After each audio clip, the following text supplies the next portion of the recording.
It's the future, and our heavily armored space marines need work. Thankfully, our bravest scientists have come up with an idea. It involves zombies, crab people, and enough firepower to make an 80s action hero weep in joy. Now get out there, soldier, and defend the world the only way that humans know how to, with violence.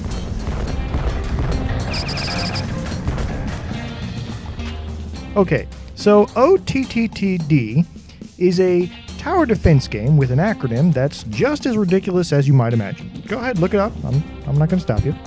Like most tower defense games, you fight your way through a series of maps, trying to set up towers in strategic locations so that you can defeat wave after wave of incoming enemies. Like many of its contemporaries, Over the Top here switches from tower defense as more of a puzzle game to tower defense as more of a strategy game. You have a limited number of towers, and they can only be put on certain specific locations on the map, so you need to plan what you want and where you want it very early on. Also, enemies are capable of attacking your towers, and a tower that has been reduced to 0 hit points no longer functions, so you need to keep an eye on your own forces as well as your opponents. As an additional point of strategy, you also have soldiers under your command. These soldiers can be moved at will around the battlefield and will either repair turrets that they are standing next to, or will use their weapons, typically rifles or rocket launchers, in order to attack enemies that are within their line of sight. Each hero also has a couple of special skills that are unique to them that can be used either to attack the enemy or provide defensive bonuses in certain situations. Now, mechanically, Over the Top is very similar to a lot of other tower defense games. Build your towers, the enemy runs through. When you defeat them, you gain resources, which you then use to upgrade your towers and prepare for the next wave. Wash, rinse, and repeat until the level is completed. Now, that being said, the game does get a lot of things right. For instance, one of the things I like is that the game has a pretty good selection of heroes. Each one has their own special abilities and specific weapons, and they're useful in different situations.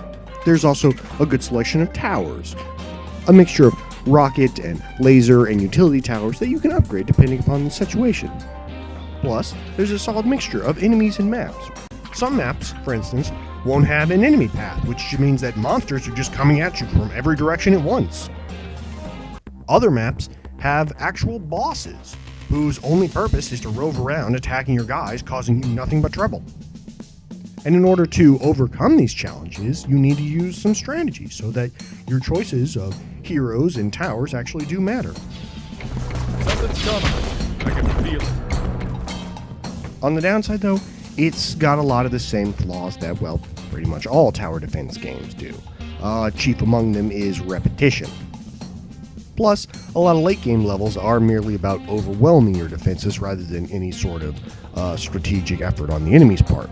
Plus, because your towers can only be placed on specific locations, there's no additional strategic opportunity to channel or direct the enemy forces. But probably my biggest problem with the game was grinding, because at a certain point, your regular towers just aren't going to be able to do it, and the only way that you're going to pass a specific level is by getting your soldiers better weapons, better armor, and better special ability. And the only way to do this is to play the same level over and over, grinding for the money and experience that you need. Still, all in all, it's a pretty entertaining game. I'd give it 3 out of 4 stars. And my recommendation, if you like tower defense games, especially if you like more action-oriented tower defense games, as that's what this one is kind of focusing on. Now, if you'll excuse me, I have 800 gallons of crab pate that I need to go collect, and yeah, might have to sift the bones out of this one, though.